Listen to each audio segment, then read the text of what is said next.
Bonjour à toutes et à tous, bienvenue pour cette session de rentrée de redécouverte de la base Impact Alliance, un outil qui est utile, vous allez le voir, à bien des égards au service de votre stratégie et de vos partenariats.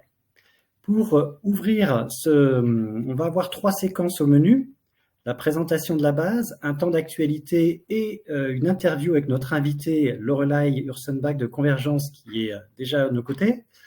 Et pour commencer, écoutons Charles-Benoît Hetzig, président fondateur du Rameau, nous poser le contexte, pourquoi et avec qui finalement est mise en œuvre la base Impact Alliance. Charles-Benoît, la parole est à vous.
Merci Charles Benoît de nous avoir recontextualisé tous les éléments qui permettent et surtout qui vous permettent de disposer de cette base qui constitue finalement une véritable aide à l'action, à la décision de votre stratégie jusqu'aux démarches de partenariat que vous souhaitez mise en œuvre.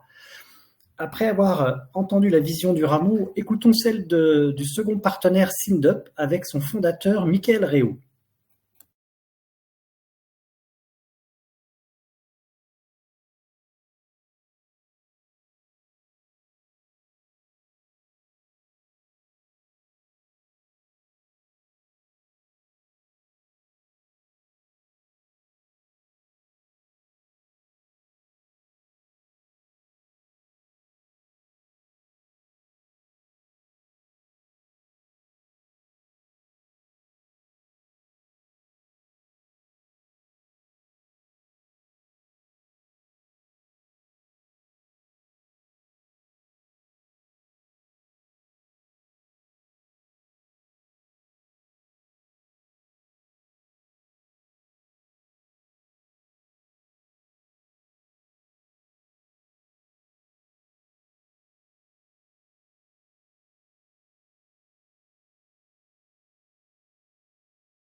Merci Mickaël, exactement. Merci donc de nous avoir rappelé cette logique de complémentarité d'expertise entre finalement d'un côté la capitalisation de la connaissance issue de la recherche empirique du rameau et d'un autre côté le savoir-faire en plateforme de veille numérique éprouvé par SINDUP. Et effectivement, on vient le moment tant attendu du mode d'emploi. Comment fonctionne cette base impact et qu'est-ce que vous pouvez y trouver? Pour y répondre, on va écouter ensemble le tuto conçu par Adrien Sasso de SINDUP. Bonjour à tous, je vais vous présenter la navigation dans la base de connaissances Impact Alliance. Vous pouvez retrouver sur la gauche les différents menus avec la page d'accueil et les rubriques que l'on va détailler juste après. Et dans cette page d'accueil, vous retrouvez l'explication des 4 ressources qui sont à votre disposition. Pour commencer, vous retrouvez l'info hebdomadaire des jeudis de l'ODD 17, ensuite des exemples de partenariats inspirants de l'Observatoire des partenariats, puis la cartographie des contacts des catalyseurs territoriaux, et enfin chaque trimestre, vous retrouverez la veille des bulletins de l'innovation sociétale. Je vais commencer par parcourir les exemples de partenariats inspirants en cliquant directement dessus ou en passant sur le menu de gauche. L'idée dans ces exemples de partenariats inspirants, c'est de pouvoir consulter 4 bases, les partenariats associations-entreprises, les pratiques d'engagement, les pratiques de co-construction territoriale et enfin les nouveaux équilibres socio-économiques. À chaque fois, je retrouve des exemples liés à ces thématiques. On va prendre la co-construction territoriale. Chaque tableau de bord est construit de la même façon avec des explications sur les différentes formes ici de co-construction, les différents contenus les plus récents et surtout la capacité de filtrer sur ce qui va nous intéresser, que ce soit par territoire, par typologie ou par acteur lié à ces différents contenus. Prenons un exemple ici, je pars en région Nouvelle-Aquitaine, qui est le territoire qui m'intéresse. Je vais pouvoir cliquer directement sur le mot-clé dans le nuage de mots-clés et accéder à la recherche. Pour affiner mes résultats, sur la droite, j'ai des éléments de filtrage. Je pourrais dire par exemple ici que je m'intéresse plutôt aux collectivités territoriales. Donc je vais cliquer sur cet élément-là, sur ce mot-clé, et ça va me permettre d'affiner encore mes résultats et de trouver les différents contenus. Chaque contenu est identifié grâce à des tags, donc des mots-clés que vous voyez ici. Vous pouvez directement le consulter en cliquant dessus. Pour rechercher du contenu, vous avez aussi la possibilité en haut de rechercher dans tous les contenus disponibles, pas uniquement dans les exemples. Imaginons, je m'intéresse à la mobilité. Je vais taper ici donc dans la barre de recherche universelle tous les contenus qui parlent de mobilité. J'ai les résultats et toujours la partie de droite qui me permet d'affiner mes contenus. Imaginons, je parle plutôt de mobilité durable, c'est le sujet qui va m'intéresser. Eh bien, je peux cliquer ici directement et avoir des contenus qui vont être en lien avec cette recherche. Allons voir maintenant une autre thématique, les jeudis de l'ODD 17. Lorsque je clique dessus, j'accède au tableau de bord. J'ai également la possibilité d'ajouter ce tableau de bord dans mes favoris pour le retrouver tout de suite à gauche ici. Dans ce tableau de bord, vous retrouvez de l'information hebdomadaire, comme son nom l'indique, et vous êtes également en capacité de pouvoir filtrer sur ce qui va vous intéresser. Donc vous retrouvez les différents contenus du plus récent, mais également cette capacité de dire, je vais cliquer sur telle image de mots-clés. Par exemple ici, ça m'intéresse aux fiches outils et ça va me permettre de rechercher que les contenus qui parlent de fiches outils. Je continue les catalyseurs territoriaux. Ici, je retrouve en fait l'accessibilité à la base qui regroupe les différents contacts de ces fameux catalyseurs. Donc vous avez toutes les informations pour vous y connecter, identifier mot de passe et le tutoriel pour permettre d'utiliser cet outil. Et pour terminer, la partie bulletin de l'innovation sociétale me permet justement de pouvoir consulter l'ensemble des différentes diffusions, de cliquer du coup dessus pour pouvoir les lire directement en PDF.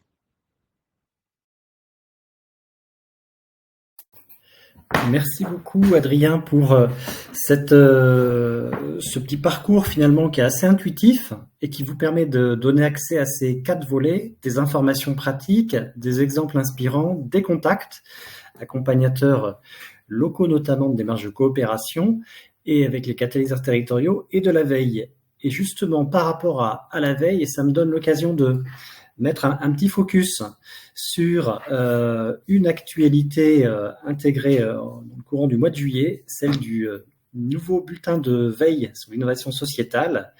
Au programme, vous pouvez y retrouver avec directement un accès direct à une 50aine d'articles, à la fois le dossier dédié aux ingénieries territoriales, co-rédigé par des acteurs complémentaires, la Fondation des territoires, le réseau national des maisons des associations, et le réseau des catalyseurs territoriaux. Et on a eu le plaisir de recevoir une dizaine de contributions de nos partenaires de référence, dont Convergence et un certain nombre d'autres réseaux multi-acteurs ou plus spécialisés, comme dans le domaine de l'entreprise, de l'engagement des citoyens ou de l'engagement associatif notamment.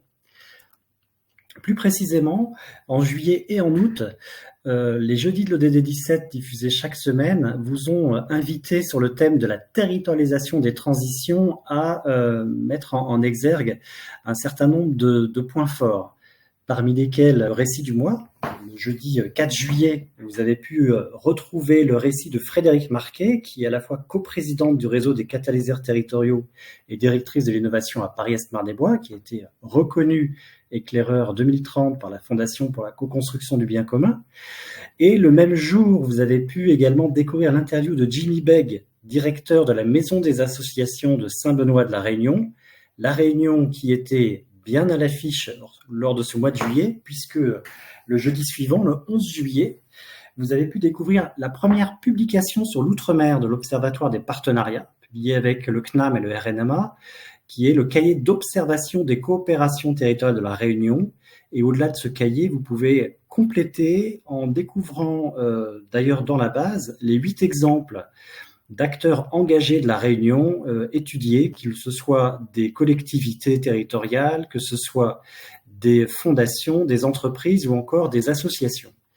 Et hier a été diffusé le podcast sur la catalyse territoriale, podcast de notre ami le journaliste Patrick Longchamp, réalisé en live à l'occasion de la 10e rencontre des catalyseurs territoriaux sur ce thème de la territorialisation des transitions. Vous pouvez en découvrir directement la vision d'une diversité de profils de catalyseurs. Et ce tour d'horizon serait incomplet si on ne vous partage pas de nouveau des éléments qui avaient été évoqués fin juin, avec des éléments beaucoup plus accessibles, puisque depuis le dossier Juris Association, 12e dossier diffusé le 1er juillet dernier sur le modèle socio-économique d'intérêt général, vient d'être accessible dans son format en ligne, que vous allez bientôt, voilà, merci Amélie, qui vient, que vous pouvez retrouver dans la boucle des questions. Et le 4 juillet dernier, à l'occasion des 10 ans du réseau des catalyseurs, a été dévoilée une nouvelle plateforme au service du développement de compétences des acteurs qui souhaitent agir et développer une dynamique collective, notamment autour de projets de territoire au niveau local, la plateforme L'innovation territoriale en action. Et j'en viens à présent à notre invité, Lorelai, ravi de vous accueillir. Vous êtes chargée de programmation et de mobilisation au sein de Convergence, qui organise mardi 17 septembre prochain son 16e Forum mondial. Le Rameau est partenaire depuis 2012 de Convergence et est ravi de vous en accueillir, sachant que on a eu le plaisir le 4 juillet dernier d'entendre votre fondateur Frédéric Roussel annoncer finalement la thématique à la Cité du développement durable aux 10 ans du réseau des catalyseurs territoriaux. Peut-être une première une question centrale. Pourriez-vous nous présenter Convergence en quelques mots et que pourriez-vous nous dévoiler de ce 16e Forum mondial ? Merci beaucoup Yann pour l'invitation et merci à tous et toutes d'être présents.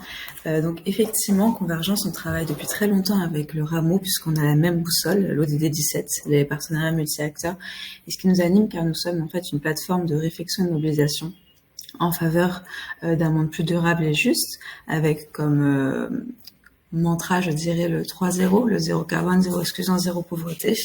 Et on a été créé en 2008 par un partenaire multi-acteur également, celui de Acted, une ONG humanitaire, la ville de Paris en tant que collectivité, l'AFD en tant que banque de développement et le Crédit Coopératif en tant que banque française. Et on est là pour créer des espaces de dialogue et d'échange entre professionnels, entre praticiens, pour partager les bonnes pratiques, pour trouver les réplicabilités, pour créer des partenariats. Donc on organise en fait depuis 2008 un forum qui a lieu à Paris. C'est un forum qui a lieu sur une journée depuis 3 ans maintenant, qui a lieu au Palais Brongniart habituellement, mais cette année qui aura lieu au 104. Et toute la programmation de cet événement est co-construite avec 200 partenaires, des membres de groupes de travail qu'on anime tout au long de l'année, des partenaires qui vont proposer un sujet, une conférence, un atelier pour mettre en valeur leurs initiatives pour un monde plus durable et plus juste. Cette année particulièrement, donc on a eu effectivement depuis 2021 beaucoup de sujets liés à la transition écologique. Cette année, il y a un gros retour en force des sujets sociaux, donc on aura un mix des deux, avec ce côté de pouvoir d'agir qui est pour nous le thème principal cette année. Avec les membres des groupes de travail, on a du coup défini 4 grandes thématiques cette année, qui sont du coup la cohésion territoriale, qui est en lien un peu avec ce qui a été présenté juste avant, et qui rend compte effectivement cette échelle locale et régionale pour créer des dynamiques de coopération. Tout un autre sujet qui va être autour de l'éducation et la formation et développement durable, et surtout le lien en fait entre l'éducation des élèves, des étudiants et la formation des salariés et des citoyens sur ces enjeux-là. On aura également tout un sujet lié au modèle de gouvernance participative et inclusive dans les organisations, mais également dans la société. Et enfin, en lien avec un autre groupe de travail que Convergence anime depuis 2017, on aura tout un sujet sur l'évaluation d'impact et comment l'évaluation d'impact est un levier de transformation également au niveau organisationnel et au niveau de la société.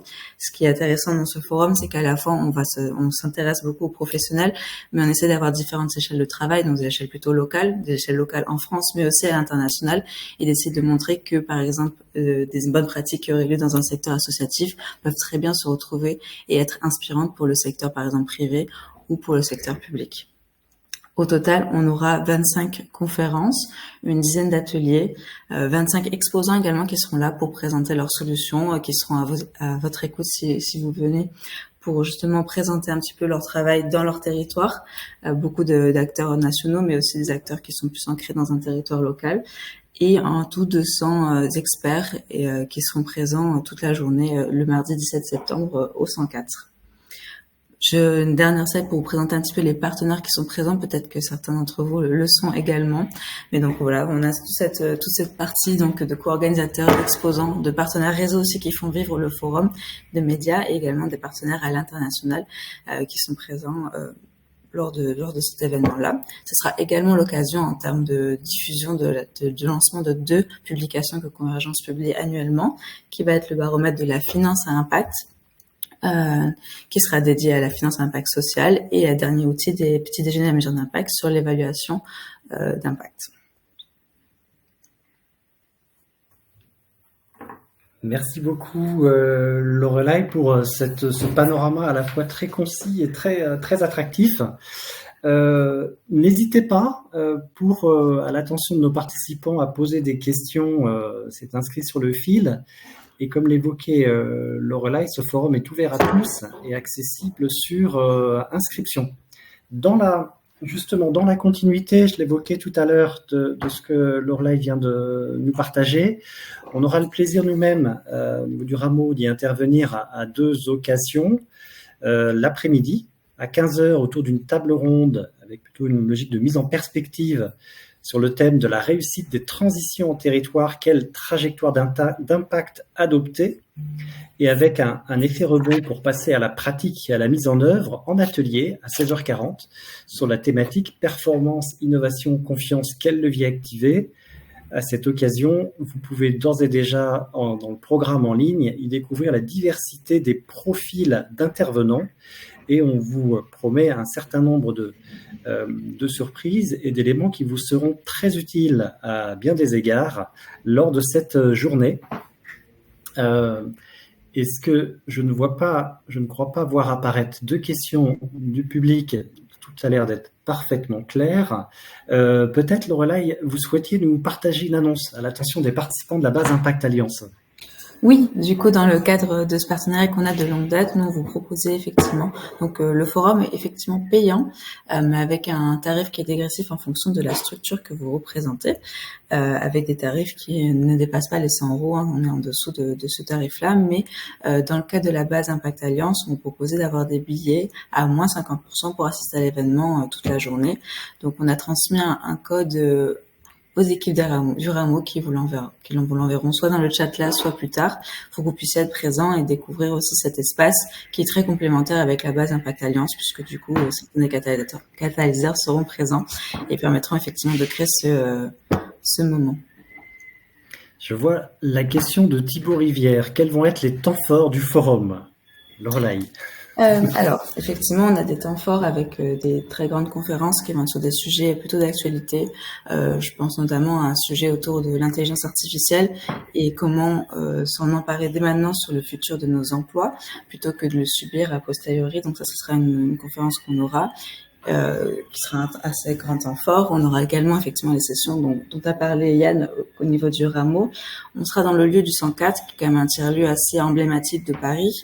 Ils organiseront également eux aussi une conférence liée à l'urbanisme culturel et comment ça peut être un levier en fait de développement des territoires. Donc avec des exemples avec des mairies plutôt d'Île-de-France, mais qui pourront du coup peut-être inspirer d'autres acteurs territoriaux.